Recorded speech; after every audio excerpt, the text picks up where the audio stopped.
Hello students. आज मैं आपके लिए इंसेक्ट इकोलॉजी टाइटल पे लेक्चर लेके आई हूँ। चलिए देखते हैं व्हाट इज़ इंसेक्ट इकोलॉजी। तो इकोलॉजी, जैसे कि आप सब जानते हैं, ये नेचर के स्ट्रक्चर और फंक्शन की स्टडी होती है। Ecology it is a study of organism in relation to its environment. कोई भी प्राणी जिस एनवायरनमेंट में रहता है उस पर इन्वायरमेंट अपना असर डालता है और वो एनिमल भी अपने इन्वायरमेंट पर कुछ इफ़ेक्ट्स छोड़ता है। तो जो एक दूसरे पर जो इफ़ेक्ट्स होते हैं इन्वायरमेंट के एनिमल पे और एनिमल का इन्वायरमेंट पे, उनको हम इकोलॉजी में स्टडी करते हैं। इकोलॉजी का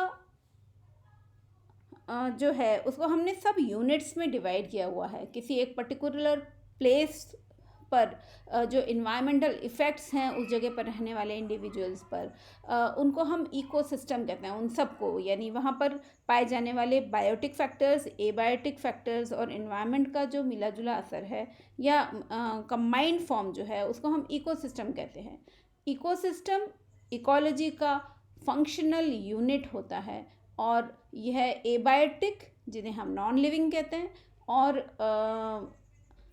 और बायोटिक कंपोनेंट से बना हुआ होता है। बायोटिक मीन्स लिविंग, यानी जब एबायोटिक और बायोटिक कंपोनेंट्स इन्वायरमेंट के आपस में इंटरैक्ट करते हैं तो वो एक इकोसिस्टम बन जाता है। वहाँ पर एक इंसेक्ट छोटा प्राणी है, किंतु फिर भी ये एक बायोटिक कम्युनिटी का मेंबर है और दूसरे उसी बायोटिक कम्युनिटी के दूसरे लिविंग मेंबर्स के साथ में और नॉन लिविंग फैक्टर्स या कंपोनेंट्स जो होते हैं एनवायरनमेंट के, उनके साथ में इंटरैक्ट करता है।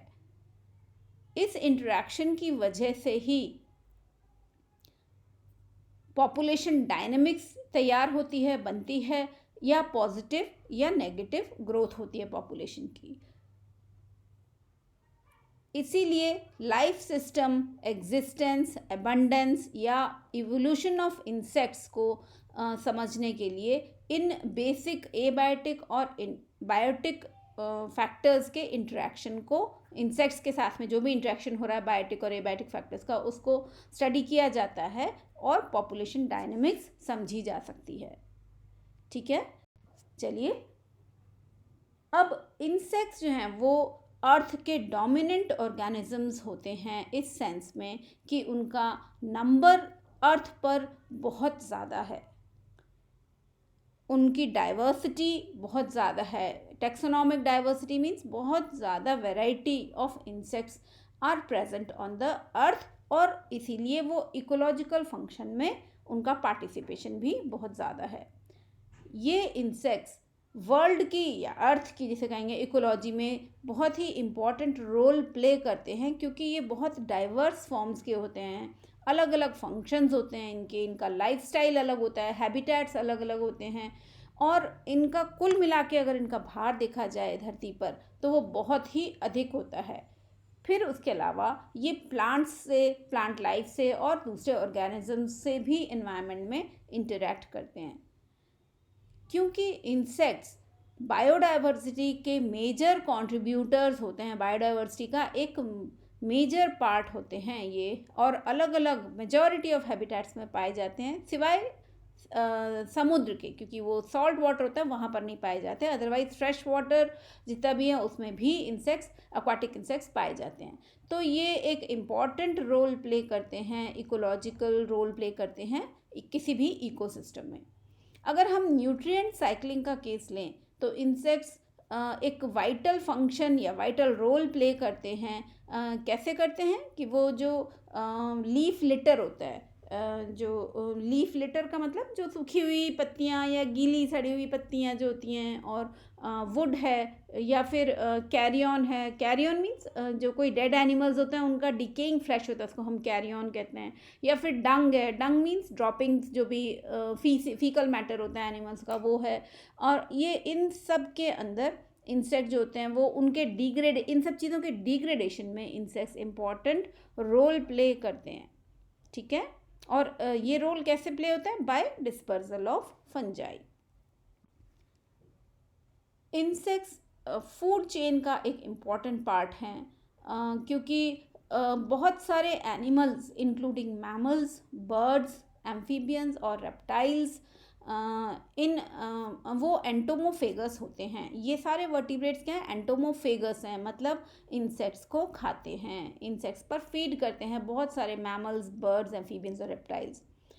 फिर इंसेक्ट्स किसी भी इकोसिस्टम का कम्युनिटी स्ट्रक्चर मेंटेन करने में एक आवश्यक, बहुत ही अति आवश्यक रोल प्ले करते हैं, और ये डिजीज़ के ट्रांसमिशन में, प्रीडेशन में और पैरासिटिज्म में, या अगर प्लांट्स का अगर हम स्टडी करें तो हम देखते हैं कि ये फाइटोफेगी, मतलब प्लांट्स पर भी बहुत बुरी तरह से अटैक करते हैं, उनको खाते हैं प्लांट्स को। फाइटोफेगी मीन्स प्लांट्स पर फीड करने वाले होते हैं। और प्लांट्स का पॉलिनेशन में भी, प्लांट्स के प्रोपिगेशन मतलब प्लांट्स की ग्रोथ को बढ़ाने में भी, ये प्लांट्स को डिस्पर्स करने में भी बहुत इफ़ेक्टिव होते हैं, क्योंकि ये पॉलिनेशन और सीड डिस्पर्सल का इम्पॉर्टेंट रोल प्ले करते हैं या फंक्शन करते हैं। अब इंसेक्ट्स जो है वो ह्यूमंस के साथ भी उनका कंपटीशन होता है, क्योंकि ये जो भी प्लांट प्रोड्यूस होता है उसका एटलीस्ट 10% फूड जो है मैन जो प्रोड्यूस करता है उसको, उस पर ये इंसेक्ट्स फीड कर लेते हैं। और पैथोजन के फॉर्म में ये एटलीस्ट 6 में से 1 ह्यूमन को इन्फेक्ट करते ही करते हैं इंसेक्ट्स, यानी इंसेक्ट्स पर हार्मफुल इफ़ेक्ट भी डालते हैं। ये स्लाइड में बताया था कि बायोलॉजिकल फैक्टर्स कौन कौन से हैं, एबायोटिक फैक्टर्स कौन से हैं जो इंसेक्ट्स को इफ़ेक्ट करते हैं। वापस यहीं आते हैं। देखिए, अब ये सारे इंसेक्ट पॉपुलेशन को अफेक्ट करने वाले एबायोटिक फैक्टर्स हैं। ऐसे ही बायोटिक फैक्टर्स कौन कौन से हैं? Other members of the same species, मतलब किसी हैबिटेट में अगर एक पर्टिकुलर इंसेक्ट स्पीशीज़ है तो उसी के कॉन्स्पेसिफिक्स जिनको हम कहते हैं, उसी की जो स्पीशीज़ के मेंबर्स हैं वो उसके लिए कॉम्पिटिटर की तरह एक्ट करेंगे, तो वो भी उस पर असर डालते हैं उनकी पॉपुलेशन पर। कॉम्पिटिटर्स दूसरे भी एनिमल्स भी हो सकते हैं, क्योंकि अगर वो सेम स्पेस ऑक्यूपाई कर रहे हैं तो वो भी इंसेक्ट पॉपुलेशन पे इफ़ेक्ट डालेंगे। ऐसे ही फूड सोर्सेज जो होते हैं, different food sources different habitat में पाए जाने वाले, वो किसी इंसेक्ट की पॉपुलेशन पर अपना इफ़ेक्ट डालते हैं। ऐसे ही इंसेक्ट्स के कई सारे नेचुरल एनिमीज होते हैं। मैंने बताया आपको एंटोमोफेगस वर्टिब्रेट्स होते हैं जो इंसेक्ट्स पर फीड करते हैं। ये एंटोमोफेगस वर्टिब्रेट्स जो हैं वो आपने देखा लास्ट स्लाइड में कि इनमें बहुत सारे मैमल्स हैं, बर्ड्स हैं, रेप्टाइल्स हैं, एम्फीबियंस हैं, ये सब इन इंसेक्ट्स पर फीड करते हैं। अब न केवल पेस्टिसाइड्स का इफ़ेक्ट डायरेक्टली इंसेक्ट पॉपुलेशन पर होता है, बल्कि पेस्टिसाइड्स का इफ़ेक्ट इनके इंसेक्ट्स के नेचुरल एनिमीज़ पर भी होता है। यानी एक तरीके से एक इंट्रिकेट इफ़ेक्ट जो है वो इन फैक्टर्स का होता है। ये फैक्टर्स अगर इंसेक्ट पॉपुलेशन को अफेक्ट करते हैं तो इंसेक्ट के नेचुरल एनिमीज जो हैं उन पर भी अपना असर डालते हैं। So this is about the ecology of insects on the earth, ecology of earth. That is all for this lecture. Thank you so much.